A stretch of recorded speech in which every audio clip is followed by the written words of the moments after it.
Olá, educadores e educadoras. Eu sou o Arlindo, gerente de marketing da Educativa, e a gente está começando aqui mais um episódio da Educativa Podcast. Hoje nós estamos recebendo Vinícius Brum, um educador aí com mais de 10 anos de experiência. Hoje a gente vai falar de alguns temas importantes, mais específico aí da gestão da educação pública.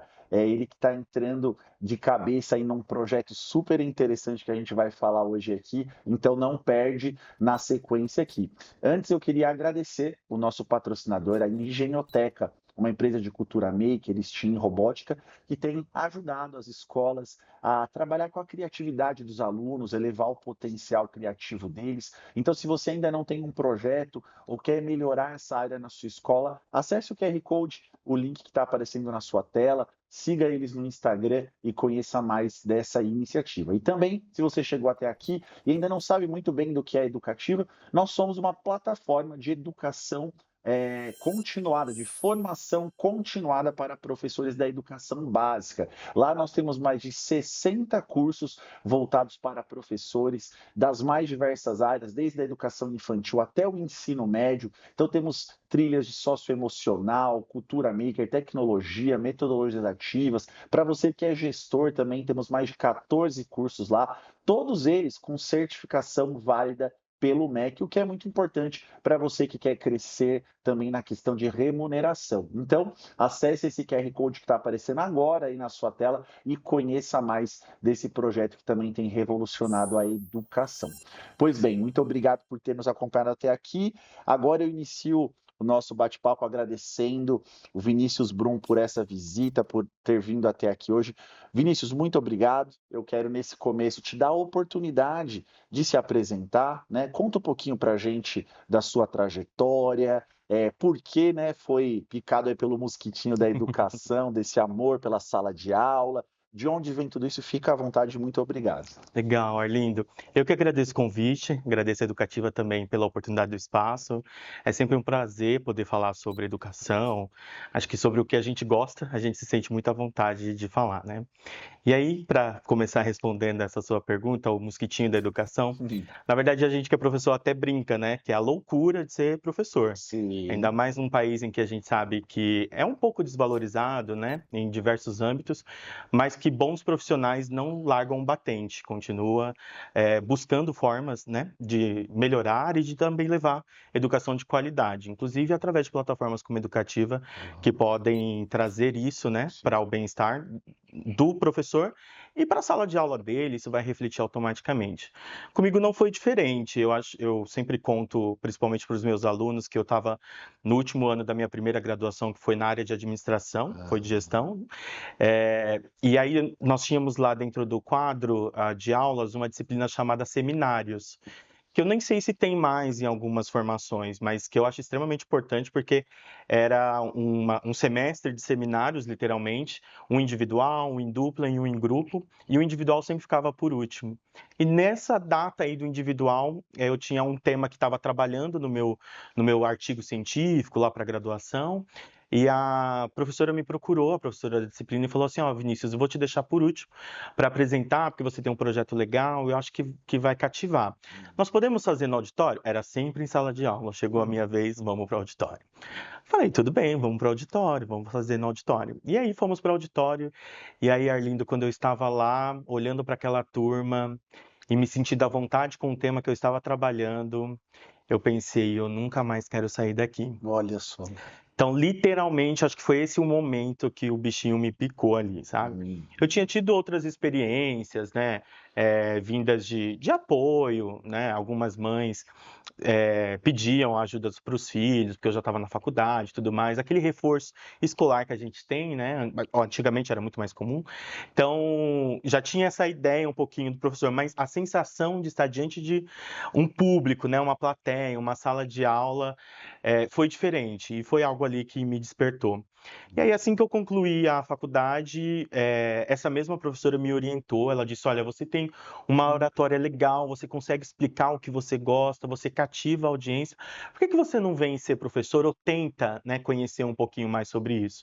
E aí eu fui procurando formas, né, de poder ir para a sala de aula, fiz uma especialização na época na área de educação, E aí eu brinco que eu quase levei pau, porque um administrador, pensando em negócio, em gestão, querendo ser educador, Aham. tive que penar um pouquinho ali, mas aprendi muito na pós-graduação, na especialização, dentro da área de educação, consegui me formar, e coisa de 6 meses depois, o Conselho Regional de Administração do Estado de São Paulo me convidou a ser representante. Um jovem representante, ele tinha um programa chamado Programa de Representatividade Acadêmica, e aí era falar sobre, né, o conselho para outros alunos em outras universidades. Então era uma espécie de palestras de 20, 30 minutos em cada lugar que eu ia, e numa dessas palestras um coordenador me viu, me chamou numa plataforma chamada LinkedIn, e falou assim: olha, você dá aula? Eu falei assim, formalmente ainda não, mas tenho interesse. Eu tenho uma disciplina vaga num curso de logística aqui na universidade, você não quer vir conhecer? E aí eu comecei a dar aula na universidade. Isso por volta dos 20 anos de idade. Era mais fácil eles me identificarem como o cara do TI, porque eu era muito mais jovem, né? E geralmente os jovens estão ali dentro do TI, né? Das instituições, do que o próprio professor da área de logística, né? E aí eu comecei a dar aulas a partir de então. Então, já foi no acadêmico, né? Já foi ali no ensino superior. E aí eu nunca mais deixei, Arlindo, a educação. Eu sempre busquei estar ativo, né? A ter, você falou na abertura, uma educação continuada, sempre busquei. E fui fazer outras formações. Então fui para a ADM, fiz filosofia, fiz psicanálise clínica, fiz gestão pública, Olha só. fui fazendo outros cursos de graduação e de pós-graduação.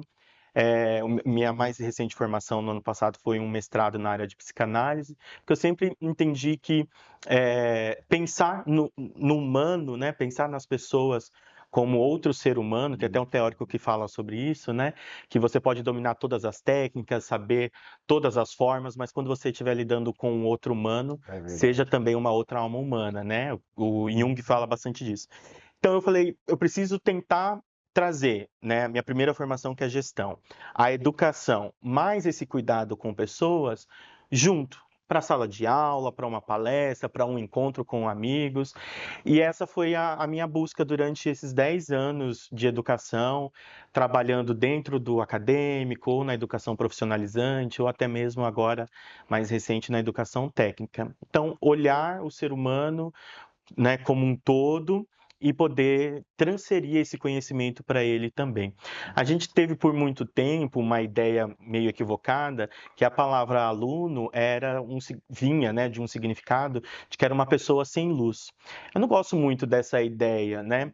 Eu gosto mais de uma ideia mais latina, né? Não do latim, mas latina por causa da nossa região aqui da América do Sul, que tenta trazer na etimologia que o aluno é aquele que recebe a transferência de conhecimento. E aí o responsável por essa transferência de conhecimento é um educador, é um professor, né? Porque a transferência acaba sendo mútua, né? Eu te transfiro conhecimento e você me transfere conhecimento. E a sala de aula para mim sempre foi essa via de mão dupla, Arlindo, que é fazer com que os alunos possam identificar o conhecimento que eu tenho para levar e eu possa entender com ele também o que ele está trazendo da casa dele, da convivência com os amigos, da convivência dele, né, numa religião que ele pratica, Aham. num esporte que ele faz. Então, isso eu acho que agrega dentro da sala de aula para todos nós. Então, esse foi o meu Perfeito. comecinho. Ótimo, não? Deu para conhecer muito bem. E eu queria agora que você contasse para a gente, que eu acho que gera muita curiosidade, seja de uma pessoa que está hoje no setor privado, Uhum. como é que foi essa ponte e esse convite, acho que para esse seu grande desafio do momento, né, que eu acredito que já esteja fazendo a Sim, transição estamos. ali, que é o que você vai assumir como secretário de Educação de Rio Grande da Serra, Isso. né? Conta pra gente como é que foi isso, como que tá sendo esse processo, os desafios, conta um pouquinho. Legal. É, é um desafio, literalmente, né? Mas é um desafio bom, porque é um desafio dentro daquilo que a gente gosta de fazer, daquilo que eu gosto de fazer, né? Eu sempre tive um amor muito grande por Rio Grande da Serra. Eu fui para Rio Grande da Serra ainda na minha infância, com 7 anos de idade. Então eu estudei, fiz meu fundamental em Rio Grande, fiz meu ensino médio em Rio Grande, né?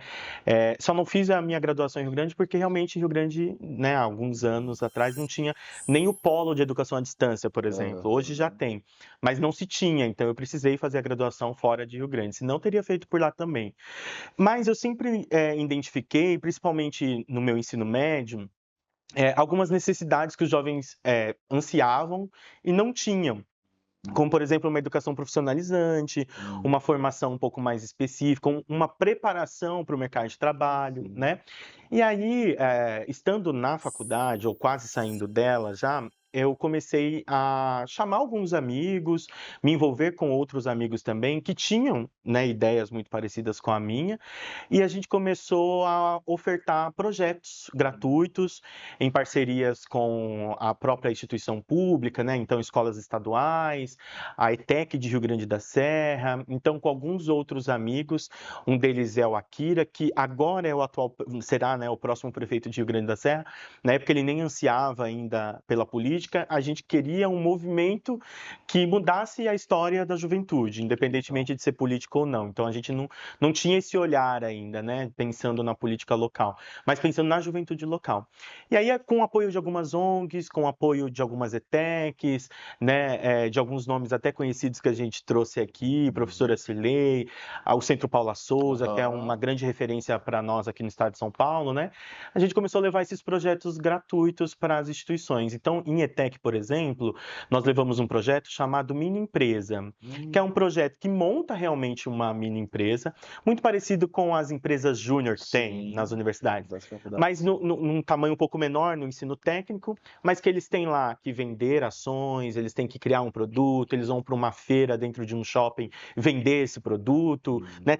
Ter contato com dinheiro real, vivo mesmo, e aí tem os 4 departamentos lá, né? Finanças, RH, linha de produção e marketing. E aí eles são diretores e são trabalhadores e acionistas. Então, no final, o lucro, né, desse projeto fica para eles, e aí eles decidem, eu vou te contar que a maioria decide em rachar em pizza, então eles comem pizza, Aham. fazem uma festa, mas foi assim, né, esses trabalhos individuais, esses projetos individuais com a juventude de Rio Grande da Serra, acho que foi me dando um pouco mais de visibilidade para esse grupo que nós tínhamos, né, de atuação, e aí, durante esses 10 anos, acho que foi criando-se um currículo também, a partir das minhas buscas por outras formações, até culminar num convite que veio esse ano. Então, assim, muitos, alguns têm a curiosidade que, mas você já conhecia o prefeito e tudo mais? Conheci enquanto Akira, né?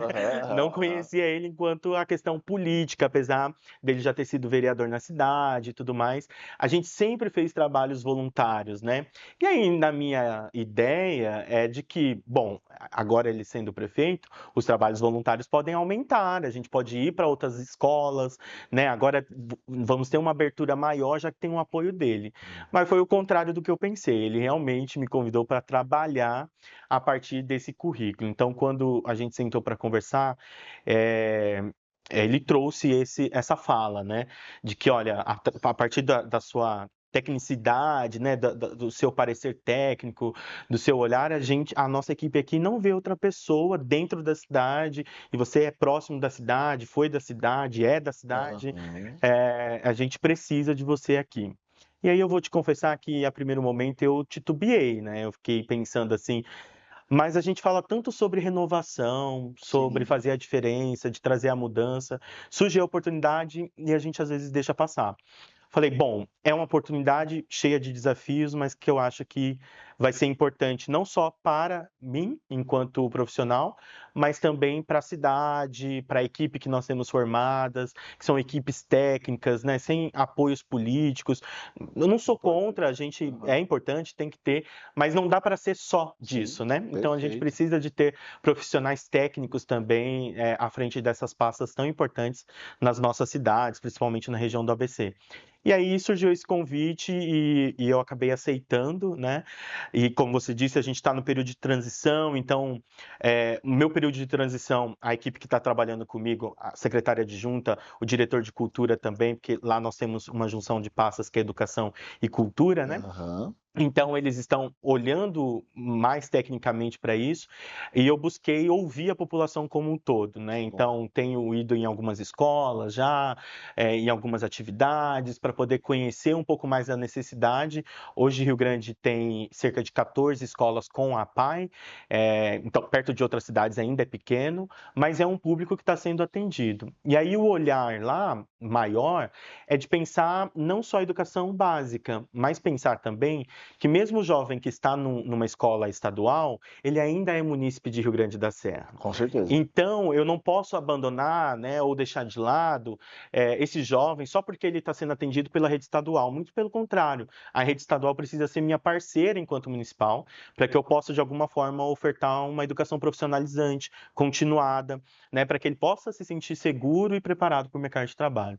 Então, acho que esses são os principais desafios que a gente tem hoje na gestão municipal, mas que a gente pode trazer e agregar também para o que já tinha, né, feito no âmbito mais profissional, né, um âmbito um Sim, pouco mais acadêmico também. sim.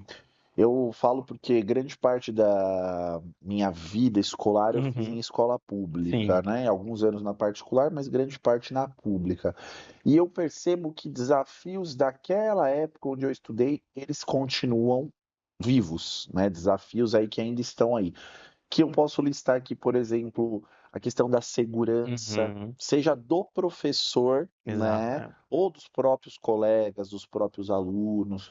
Uma questão que eu sempre me pergunto, sabe, Vinícius, questão da infraestrutura, Sim. né, onde aqui a gente recebe professores de grandes escolas particulares, donos de escolas particulares, e aí eu acabo criando dentro de mim até uma utopia, sabe? Eu Uhum, falo, poxa, será que a escola pública nunca vai conseguir ser é, bonita daquele sim. jeito? Não que a infraestrutura seja o principal, né? Mas eu tenho visto e percebido que a atmosfera, o ambiente escolar influencia muito, até mesmo na satisfação do Exato. docente. Poxa, é meu ambiente de trabalho, eu quero que seja um ambiente gostoso, bonito, agradável, né? Uhum, Valorizado. sim. Diante de tudo isso que historicamente é uma marca da educação pública brasileira que eu citei aqui, né? Uhum, Como que você acha que existem caminhos para a gente tentar resolver? Eu sei que existe o grande desafio orçamentário, sim. né? Não dá para fazer mágica, inventar, né? Mas eu acredito sim que a gente pode muitas vezes buscar parcerias, enfim, usar a criatividade nesse processo. O que que você imagina diante desses desafios antigos, caminhos que você está imaginando que possa fazer aí a partir do ano que vem? Legal. Arlindo, acho que a resposta está um pouco no seu enunciado, né? Aham. Então, eu tenho um lema comigo que eu trago e eu aprendi principalmente na área da saúde, que é quem cuida de quem cuida, né? E Hum, às vezes a gente acha que isso é só para a área da saúde, mas não. Principalmente na área da educação, o educador, o professor, o docente, ele cuida, né? Ele cuida do aluno, ele cuida da ponta, ele cuida por muitas vezes da própria família daquele aluno, porque tem contato, principalmente no âmbito público, em escolas menores, a gente tem muito disso. Mas quem está cuidando desse docente, né? Quem está cuidando desse professor? Eu não vou, eu estou dizendo, né, para todo mundo que assim, olha, eu não faço promessas. Eu venho do âmbito acadêmico, venho do corporativo, então a gente não faz promessa no corporativo, a gente faz projeto. A gente aham. planeja, né, faz projeto, elenca lá a gestão de projetos e aí a gente faz o estudo de viabilidade. Dá, então vamos fazer. Então eu não faço promessas, né? Então o convite que foi feito não foi, como eu disse, um acordo político, foi técnico. Então eu não vou fazer promessas Sim.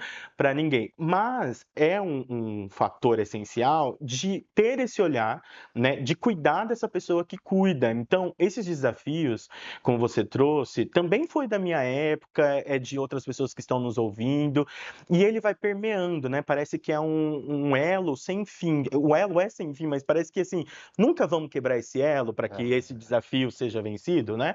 Então, a gente vive olhando para isso. Eu acredito que a gente tem uma oportunidade agora na gestão municipal de educação, são principalmente essa questão da parceria. Então, o orçamento é extremamente escasso, né? Ele é até pequeno, se a gente comparar perto de outras cidades, mas hoje tem essa oportunidade de trazer outros parceiros, de eu poder indicar instituições, de eu poder chegar para uma reunião com professores da rede pública municipal e dizer, olha, a gente tem a Educativa como parceiro, de que vocês podem procurar, de que vocês podem, né, fazer isso e tudo mais. A gente pode criar uma trilha de desenvolvimento, formar esse educador, esse professor, porque eu até brinco que professor não precisa de muito, a gente aprende já na faculdade, né, a trabalhar com pouco. Então a gente não quer muito, a gente não quer que mova céus, né, para que tenha as coisas de primeiro mundo. Seria maravilhoso né, viver essa utopia mesmo.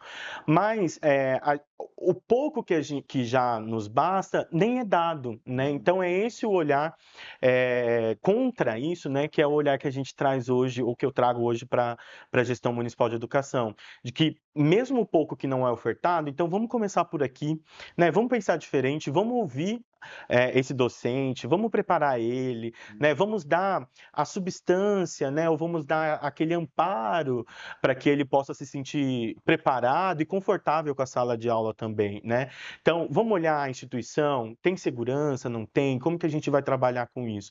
Eu visitei uma escola recentemente, Arlindo, e assim, ela é pequena, atende cerca de 150 crianças entre 2 períodos, manhã e tarde. E aí eu sou muito observador, então eu entrei, fiquei olhando, e aí eu chamei uma pro e falei assim, professora, aonde fica a secretaria dessa escola? Ah, ela fica lá no fundo.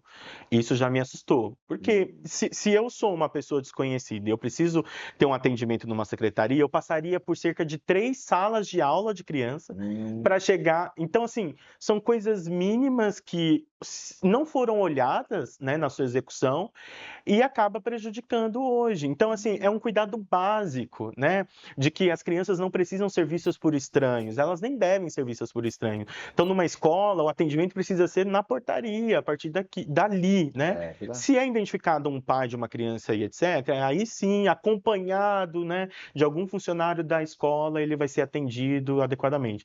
Então, são coisas que parecem tão pequenas, mas que foram deixadas passar. E aí, hoje, a gente tem essas respostas, né? Então, gera insegurança, gera evasão escolar. E, junto com a evasão escolar, hoje a gente tem até a evasão docente. Então, muitos educadores acabam adoecendo, a gente tem um quadro inchado de colaboradores que estão afastados, que precisam cuidar da sua saúde, mas aí a gente não tem outras pessoas que querem ir para a educação, porque não conseguem se ver, né, satisfeitos na educação, não conseguem entender que pode ter uma trilha de sucesso na educação. E aí a gente perde, né? A gente perde com isso. Perde sim. Você sabe que um dos motivos que foi assim realmente um divisor de águas para os idealizadores da Educativa iniciarem mesmo o projeto foram essas notícias que começaram a borbulhar a respeito dos docentes, né? Então eu sempre me lembro de duas que em reuniões a gente trabalhava muito em cima delas. A primeira delas que falava que até 2030 ia ter falta de professores, né? Por vários motivos. Sim. E também uma outra que aí você começa a perceber que o problema ele sempre é um problema que começa na base, né? Então a pesquisa apontava um abandono de 60% dos alunos de pedagogia e licenciaturas. Ou seja, o problema começa também lá no ensino superior, na formação desses docentes. Então a gente começou a se perguntar: poxa, existe algo que esse aluno entra, esse interessado em pedagogia, em licenciatura, ele entra e 60% estão abandonando, tá tendo uma evasão dos cursos. Então tem alguma falta, tem alguma peça que está faltando nesse ensino superior na área da educação. Sim. Então a gente vem e fala, olha, o que a gente pode fazer? Né? Uma plataforma onde a gente possa contribuir com isso, com essa formação. Então, muitas vezes, o que ele não está recebendo ali no ensino superior, ele pode receber num outro lugar, acessível, mas com uma excelência, com uma abordagem necessária, né? E aí, dentre as os motivos, né, que essa pesquisa apontou ali da ausência de professores até 2030, etc, etc, me chamou muita atenção na época. Eu queria que você falasse um pouco sobre isso, porque quando a gente pega aqui uma conversa de pessoas que não entendem muito da educação, ela naturalmente falaria assim: é salário, Uhum, ganha mal e tá todo mundo querendo sair fora porque ganha mal, ninguém quer sim, mais ser professor porque ganha mal. Porém, a pesquisa, obviamente que salário é um dos motivos uhum, apontados, porém, tem outros que se sobrepõem à remuneração. Por exemplo, ambiente escolar exato. negativo, né? E aí eu começo a me perguntar, poxa, eu acho que aí, obviamente que orçamento aí é uma questão muito mais ampla, Uhum, complexa, né? Que num podcast aqui a gente talvez não sim. conseguiria atingir de fato isso. Mas, por exemplo, ambiente escolar, poxa, eu acho que é possível sim tentar ter ideias, conversas. Você falou aqui no começo, eu queria que você falasse um pouco mais sobre isso, o olhar humanizado, Uhum. né? Então, como que você vê isso? O ambiente da escola, esse ambiente de aprendizagem, dá para ser melhor? Dá para romper com esse status quo, né? Uhum. Sempre, mas sempre foi assim, então vamos perpetuar para sempre, porque sempre foi assim. Não, precisa de algo novo. Precisa de alguém trazendo uma ideia inovadora para tentar fazer algo diferente, Sim. né? Como que você vê a parte humana, esses dados, esses números? Como que você vai tentar trabalhar lá com os docentes, nesse seu novo desafio? Legal. Eu costumo brincar que, principalmente na área de educação, a gente sofre muito de uma síndrome de Gabriela. Eu nasci assim, eu Hum, faço assim, eu vou morrer assim. uhum. E aí a gente precisa tratar essa síndrome, né? A partir desse olhar humanizado. Então, o que que acontece hoje com a questão do ambiente escolar? Você trouxe a questão salarial, eu acho que é um dos principais, né? Acho não, é um dos principais fatores. Mas se você tem, né, um balanço entre a questão salarial, mas também te ofertam um lugar seguro, um lugar adaptado, né, um lugar que possa realmente ter um momento, né, de tranquilidade também, ou de descontração, ou os subsídios básicos para que você possa dar uma boa aula, Sim. né, de que você possa receber seus alunos bem. eh, eu acho que vai compensando, né? Não quero justificar uma coisa com a outra, mas ela acaba compensando, ou seja, eu ganho pouco, mas hoje eu tenho um lugar em que eu consiga dar uma aula bem dada, sabe? Hoje eu consigo chegar e encontrar uma equipe motivada.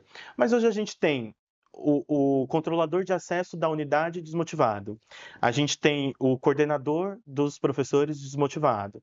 A supervisão escolar desmotivada. A direção escolar desmotivada.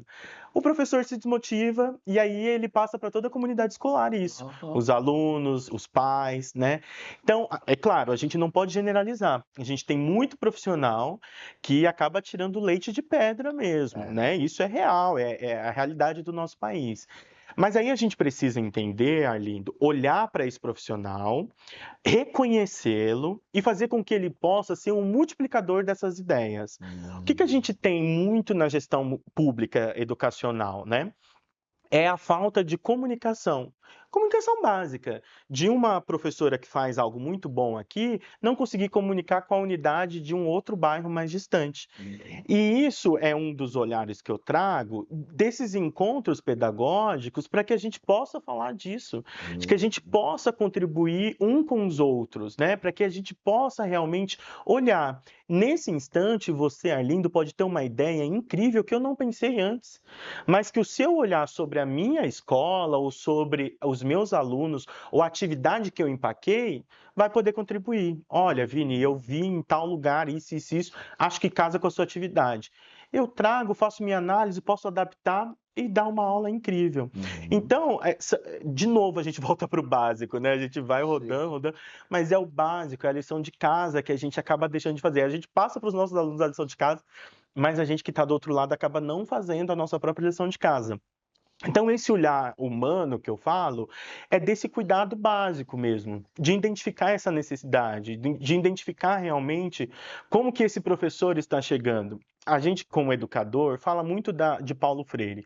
Paulo Freire não era pedagogo, ele era advogado, para começo de conversa. Mas ele teve um olhar de quem cuida, né? Ele teve um olhar de entender isso. E uma das ideias, né, da pedagogia de Paulo Freire é de que eu preciso entender aquele aluno que chega na sala de aula e o contexto. O aluno é o centro da minha aula, né? Mas eu tenho um contexto. Esse aluno, por muitas vezes, a única refeição que ele faz é a que ele tem na escola. Ele não tem uma boa refeição dentro de casa, os pais não conseguem. Ou eles não conseguem por questões financeiras, ou porque a mãe sai muito cedo e não consegue deixar uma refeição preparada para o filho, entende? Então, esse aluno, ele chega desatento, né? Ele chega pensando na barriga que está ali, roncando de fome. E aí, o educador, ele precisa pensar nisso. Ok, nós já entendemos isso. Boa parte da educação brasileira já entendeu essa ideia, esse contexto. Mas e eu, enquanto gestor hoje, né, a partir do ano que vem, principalmente, como gestor? Como que eu estou recebendo o meu educador, a minha supervisão escolar, o meu diretor escolar, né? O que falta de subsídio para que ele possa dar uma boa aula, de que ele possa receber bem os pais, a comunidade escolar numa reunião, de que ele possa fazer uma bela de uma feira cultural? Falta uma educação continuada? Ele se sente despreparado para o mercado? Então, nós vamos atrás de um parceiro, vamos atrás da educativa. Olha, tem isso daqui, você vai poder e tal. A gente está transferindo para você essa responsabilidade, mas de que você corra atrás e consiga, é seu. Ninguém vai te roubar esse conhecimento. Então, esse olhar é extremamente importante para que eu possa, acima de tudo, ter uma equipe muito bem preparada. Eu costumo dizer que, enquanto gestor, eu não preciso ser bom em tudo, mas eu preciso ter uma equipe que é boa em tudo. É verdade. Eu preciso ter um diretor que ele é bom em comunicar, eu preciso ter uma supervisora que ela é pulso firme para poder trazer a comunidade escolar junto, preciso ter uma professora que consiga, né, levar os ideais de uma gestão para dentro da sala de aula, para que aquilo possa se multiplicar. Então, eu, enquanto Vinícius, não preciso dominar tudo, mas eu preciso conhecer e ter gente boa em todos esses lugares. Então, é esse o olhar mais humanitário que eu costumo dizer e que eu quero trazer para a questão da gestão escolar. E eu acho que isso pode ser replicado não exclusivamente na gestão pública municipal. Acho que isso pode ser levado para outras instituições também, né? E para outras esferas também. Acho que o olhar humanitário é para todos, né? Tem um teórico chamado Hidalberto Chiavenato, que é da área já de gestão, que ele fala que toda organização é um organismo vivo, porque ela só é formada de pessoas. Assim são as escolas, né? Elas são organismos vivos, porque elas são formadas de pessoas. E são pessoas que geram pessoas, que formam pessoas, que preparam pessoas, que vão atender outras pessoas, né? Então, esse é o papel principal, é entender quem são essas pessoas e como que eu posso ajudar essas pessoas a estarem cada vez mais preparadas, motivadas, né? E darem uma resposta legal para a sala de aula, para o nosso cliente final, vamos assim dizer, que são os próprios alunos, né? Sim, excelente.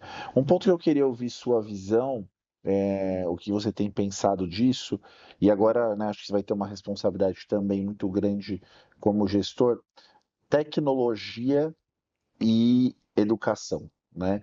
A gente está aí tá borbulhando essa notícia, né? O estado de São Paulo, a gente tem pessoas aqui de outros estados também, mas virou agora lei aqui em Sim. São Paulo a proibição do celular, né? No ambiente escolar, e isso tem gerado inúmeras discussões, né? Posições diferentes, e aqui na Educativa a gente tem que ser bem plural, né? Então, Sim. pessoas que concordam, pessoas que discordam, pessoas que concordam nem discordam, que eu acho que está sendo o campeão. Eu acho. Eu nem concordo nem discordo, tem o lado bom, tem o lado ruim, mas não, eu queria que você falasse, sim, dessa questão do celular, como que você enxerga, tendo a vivência de sala de aula, né, porque tem muito achismo, né? A pessoa, eu acho, não, vamos perguntar para quem está ali, que olha para o aluno e vê, né, e percebe e sente.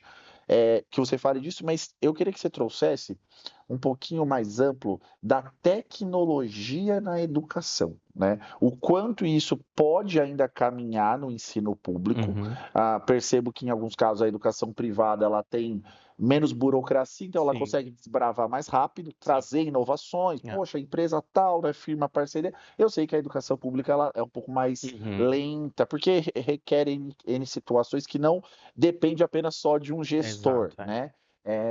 Mas como que você vê avanços possíveis na educação pública envolvendo educação e, por fim, chegando aí nessa questão do celular, como você enxerga isso como um todo, malefícios, benefícios e como se preparar aí para o ano que vem, porque já está aí, Já né? está aí. Fala um pouquinho para gente.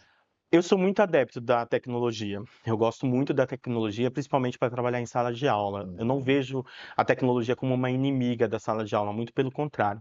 Acho que a gente pode ter a tecnologia, e muitos já têm, né, a tecnologia como uma aliada uhum. nas suas aulas e tudo mais. É, mas acho também preocupante, Arlindo, de que alguns colegas dizem assim: ah, mas essa geração já sabe tudo de tecnologia. Não, não sabem efetivamente. Então, Aham. a gente pode ter um jovem hoje de 13, 14 anos que sabe muito de mídias sociais, né? Mas hoje, inclusive, eu falei isso para uma turma, uma sala de aula minha. Aham. Falei assim: olha, é muito bom, vocês sabem tudo de redes sociais, né? De como postar vídeo, edição. Eu acho isso maravilhoso. Ah, Pro, então eu vou trabalhar com marketing. Mas você já pensou que você precisa gerar um relatório de leads, por exemplo? Que esse relatório precisa ir para uma planilha de Excel? Verdade. Que precisa subir num Power BI, e eles ficaram olhando para mim. Falei, então vocês, né, eu falei para essa juventude, falei, ó, vocês vêm pronto com uma tecnologia, entre aspas, facilitada, porque são mídias sociais, vocês nasceram dentro disso, mas a tecnologia que ainda é cobrada no mercado de trabalho, vocês não conhecem. É verdade. Então, eu tenho alunos de 13, 14 anos que não sabem enviar um e-mail, porque eles não precisam enviar um e-mail, eles usam aplicativos de mensagem Sim. instantânea. Quem precisa enviar um e-mail? Eu que sou gestor, que eu preciso mandar lá um comunicado geral para a rede e vou disparar ou via sistema ou via e-mail. Uhum. Mas eu, enquanto gestor, preciso me preocupar de preparar esse jovem também, porque no dia de amanhã ele vai para o mercado e aí a culpa é minha de que não preparei ele. A culpa é do professor que não ensinou ele em sala de aula. E Uhum. não, né, de uma questão geral de que não pensaram sobre isso. Então, acho que a tecnologia ela é boa, mas a gente não pode perder as atualidades que a gente tem no mercado, né? Então, como que a gente está vendo isso? Você falou no começo aqui da cultura maker. Eu tenho, acredito que 80% dos meus professores na rede pública hoje, se não ouviram, pelo menos não sabem de fato o que é uma cultura maker. Aham. E é algo que, se a gente pensar, vem sendo feito há um bom tempo dentro das salas de aula, mas que a gente não tinha alguém que organizasse isso e transformasse numa metodologia ativa. É, E hoje a gente tem, que é um benefício incrível de entender que a cultura maker é também uma metodologia ativa com e que a gente certeza. pode utilizar.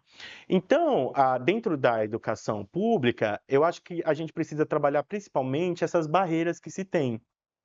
Se a gente entende assim que existem dois lados, né? Ah, vou trabalhar a tecnologia. Ah, tenho que gerar projeto, tenho que escrever, submeter, aguardar preocupação, aguardar aprovação. Poxa, vamos pensar diferente? Vamos escrever um projeto, vamos submeter esse projeto e assim que for aprovado a gente vai rodar esse projeto. São duas visões, Aham. mas com instintos diferentes, né? Então acho que é por isso que a gente perde muito na educação pública, né? Porque a gente olha mais pelo pessimismo e acaba deixando de fazer porque é tudo difícil, é tudo demorado.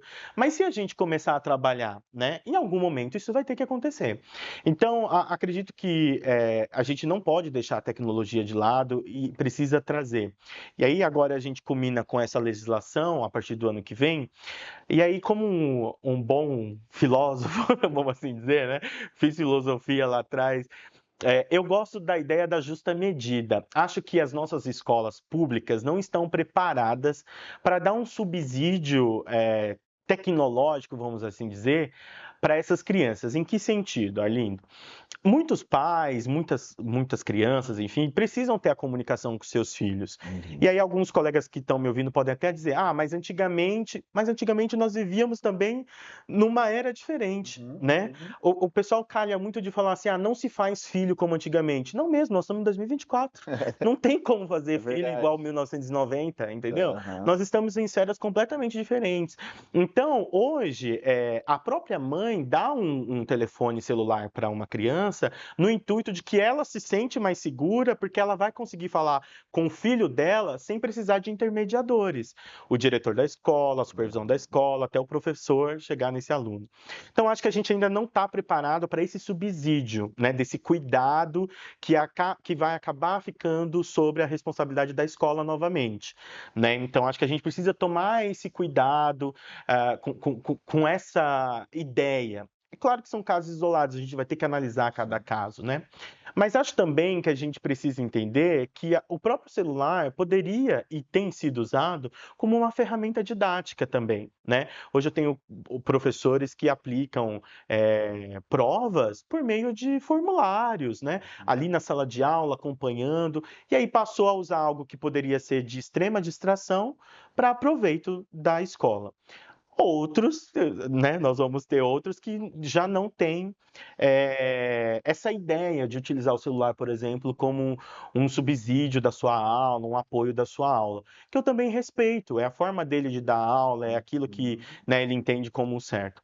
Então, se a gente conseguisse encontrar uma justa medida, vamos assim dizer, né, um meio termo nessa situação, talvez acredito que tanto as escolas se sentiriam seguras e satisfeitas, quanto os pais, né, e as crianças, os alunos, enfim, também se sentiriam satisfeitos. Em alguns outros países, a gente tem a ideia de que o aluno passa para dentro da sala de aula, existem caixas de celulares e que eles deixam os celulares ali. E aí eles podem consultar em horários que são permitidos pelos professores. Eu acho uma ideia interessante, né, de que você não retira totalmente né, o contato desse aluno com o mundo, vamos assim dizer, mas você também inibe um pouco, né, a distração desse aluno com o próprio aparelho celular. Então, acho que a gente vai ter ainda belos meses de discussões aí, né, efetivamente. É, Como eu sou da área de psicanálise, eu não acredito que um não pode ser só um não. O não tem que vir com um porquê do não, né? Então, não vai dar só para proibir. A gente vai ter que sentar com esse aluno, olha, é por conta disso, disso, disso, explicar, ler a cartilha novamente, né? E fazer com que todo mundo compreenda de fato o que a legislação traz, como a escola vai trabalhar. Mas eu sinto que a gente não pode regredir quando a gente fala de tecnologia e educação. Então, a gente precisa tomar cuidado com isso, né? De que hoje foi essa atitude tomada, né? Então, essa se transformou em legislação. Mas e amanhã? O que pode vir a partir disso? Então, a gente precisa tomar um certo cuidado nesse aspecto, de que outras medidas mais drásticas não venham para podar, mas que venham para incentivar o uso da tecnologia dentro das salas de aula, dentro da educação, porque saiu da escola é o que o aluno vai ver todos os dias, em todos os lugares, eles são bombardeados com informações que vêm de telões, que são ligados à tecnologia, e ele vai precisar disso de alguma forma, né? É verdade.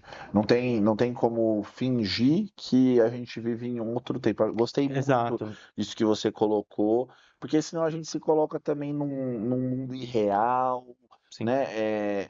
Gostei muito que você falou também, e eu concordo. A gente precisa preparar esse jovem realmente para o mercado de trabalho, né? Uhum. Porque mídias sociais e redes sociais, enfim, é um nicho muito específico, Sim, né? O grosso mesmo do mercado de trabalho ainda é computador, teclado, exatamente, né? mouse, né? E várias reportagens, estudos apontam que estão tendo dificuldade, né? Quando esse jovem chega ali no momento do Sim, estágio, o chefe tendo que realmente, ó, é assim que funciona, é assim que entra num programa, é assim que mexe no pacote Office. exato. Né? Esse aqui é o pacote Office, muitos nem nunca tiveram experiência. Então, realmente é retomar com eles algumas partes da tecnologia essencial do dia a dia, sem demonizar aquilo que eles são bons, né? Exatamente, Olha, vale, é bom, é válido, cada coisa no seu lugar. Acho muito, muito interessante isso que você coloca. A gente está se encaminhando para o final, mas antes eu queria finalizar com uma pergunta. Talvez eu tenha curiosidade, muitos Uhum. podem ter também. Como que está sendo esse processo de transição quando a gente fala de uma gestão pública, né? Eu imagino que você vai assumir em 1º de janeiro, Isso. mas não vai ser seu primeiro momento ali, né? Você já está ali numa transição com a secretaria atual. Explica para a gente como que funciona, se você já está tendo muitas reuniões, como que está sendo esse processo? Legal. O pessoal tem muita curiosidade mesmo sobre isso, né? A gente tem uma equipe de transição que essa é a equipe oficial, então, que foi eleita pelo próximo governo, né, pelo próximo prefeito. Então, essa é a equipe oficial que conversa com todas as pastas, né, com todas as secretarias. E aí, essa equipe ela vai passando para os próximos secretários essas situações. Mas, independentemente disso, né, ou de só aguardar informações da transição oficial, a gente tem também essas reuniões, como você mencionou, esse contato com o público, com as escolas, né? Então a gente tem essa autorização também de conhecer. Apesar de que as escolas são ambientes públicos, a gente não tem uma proibição legal com isso, né? Mas a gente tem essas informações. Então, muitas das informações hoje são públicas por conta do portal da transparência, então a gente não tem tanta necessidade de se reunir com o atual governo por conta disso. Então, é algo que minimizou muitos processos, né? E desatou alguns nós, assim, então ajuda a gente bastante quanto a isso. Mas reuniões, Arlindo, é assim, estourado, né? Então, hoje a gente combinou aqui para eu estar com vocês, mas amanhã eu já tenho uma, depois eu já tenho outra, aí eu tenho formatura de turma no final de semana, e assim sucessivamente. Mas que é legal, né? É um momento também de que a gente coleta esperanças e expectativas da população para que a gente possa realmente fazer um trabalho melhor, um trabalho diferenciado, né? Independentemente do gestor geral, né? Do prefeito, da gestão atual ou da próxima. Mas já que eu me comprometi junto com a minha equipe de ser a próxima Secretaria de Educação e Cultura lá de Rio Grande da Serra, então eu realmente quero ser a diferença para Rio Grande da Serra com essa equipe. Então eu tenho andado bastante pela cidade novamente, né? Então ido a algumas escolas. Essa minha vivência com o ensino público como professor, né, de ensino médio já ajuda bastante. É algo que eu não desejo abrir mão, mesmo estando como Muito gestor. interessante isso. Então eu quero continuar, porque continuar o sentimento de professor, né? Mesmo estando numa gestão pública ali de educação, é continuar esse sentimento. Então, pretendo continuar em sala de aula, com os meus alunos lá e, ao mesmo tempo, estando na gestão. Claro que vão ser horários diferenciados, né? Eu não consigo ter, por exemplo, uma semana inteira na sala de aula novamente, mas eu não quero perder, mesmo porque é a minha base, é a sala de aula, né? É isso que eu quero ter. Aí a transição funciona dessa forma, né? Então a gente tem esses contatos, essas reuniões, já vou conhecendo um pouquinho do orçamento, de como funciona, o que a gente tem para trabalhar, qual a porcentagem, né? O que a atual gestão já deixou preparada para os próximos meses, vamos assim dizer. Tem algum projeto em andamento? Não tem? Onde eu posso demandar mais energias? Então, a gente está nesse processo. Para aí, então, 1º de janeiro tem a posse, a partir do dia 2 a gente já está literalmente ativos na secretaria, e aí já divulga calendário letivo, enfim, e já começa os projetos, né? Maravilha, maravilha. Estamos encerrando. Eu queria, antes que você deixasse seus contatos, como que o pessoal te acha no LinkedIn, Instagram, nas suas redes, e-mail, enfim, porque eu acho que, pelo que eu notei aqui, você é uma pessoa que vai querer a participação Sim. pública, né? Então, ideias. Olha, pessoal, os munícipes mesmo, né? Estamos com um problema Uhum. aqui na escola tal. Acho que você vai ser essa pessoa, né? Sim. Que vai querer criar pontes. Então fica à vontade nesse momento para divulgar onde que o pessoal te encontra para fazer contato. Legal. Realmente é isso, né? A ideia de que as redes sociais possam ser esse encurtador, né? Da gestão em si, né? Pública com os munícipes. Então, meio que já está acontecendo. Tem alguns que já me mandam DM, né? Mandam e-mail, enfim. E isso é muito bom. Então, é muito fácil de encontrar. É o meu próprio nome. Então, Vinícius Brum, BRUM, no LinkedIn, no Instagram, no Facebook. São as 3 redes sociais que eu estou mais ativo ali e que vai ter uma equipe também que vai olhar. Hoje sou eu mesmo que olho, viu, gente? Mas a gente vai ter uma equipe porque eu acredito que a demanda vai ser maior, tanto para ouvir as necessidades da população, como também para ouvir os elogios, né, os projetos. Então, possíveis parceiros que estiver nos ouvindo, assistindo, podem também me procurar para que a gente possa firmar uma parceria lá para a cidade de Rio Grande da Serra, para a educação de Rio Grande da Serra, e para que isso se torne em esferas cada vez maiores. Maravilhoso. Vinícius, desejo muito, muito sucesso Obrigado, para obrigado. você nessa empreitada, que você realmente consiga fazer a diferença, né? Acho que a gente precisa realmente de uma renovação, pessoas não só de idade mais nova, mas com ideias Sim, novas, né? Conseguir fazer uma diferença mesmo. E eu acho que é bom a gente sonhar mesmo, legal. né? Porque só sonha quem está vivo, Exato, né? Se exato, a gente parar de sonhar, é assim que a gente morreu. exato. Então, que você realmente consiga alcançar, elevar os níveis da educação ali do município. E é isso, continue contando aqui com a Educativa. A gente vai querer, quem sabe, fazer uma parte 2 nesse bate-papo lá na frente para saber como está Legal, vai ser um acontecendo, prazer. né, as novidades, os projetos.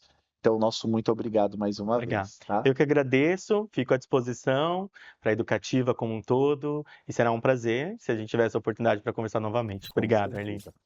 E agradecer você que acompanhou até aqui, muito obrigado. Mais uma vez, agradecer nosso patrocinador, Engenhoteca, é uma empresa de cultura maker, Steam Robótica. Se você não conhece muito desse mundo ainda, lá no Instagram deles, eles têm muito conteúdo falando sobre o que é cultura maker, o que é Steam, o que é robótica e como isso você pode aos pouquinhos trazendo para a sua sala de aula e revolucionando aí a questão da criatividade, esse poder que todo ser humano tem de criar e desenvolver coisas novas.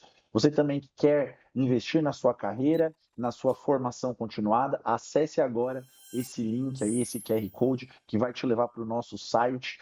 Formadores profissionais muito completos foram escolhidos para essa plataforma, então você vai estar investindo em algo muito sólido, algo muito bem pensado e realizado para você, tá bom? Muito obrigado, eu te aguardo no próximo episódio aqui da Educativa Cast. Até mais, tchau, tchau.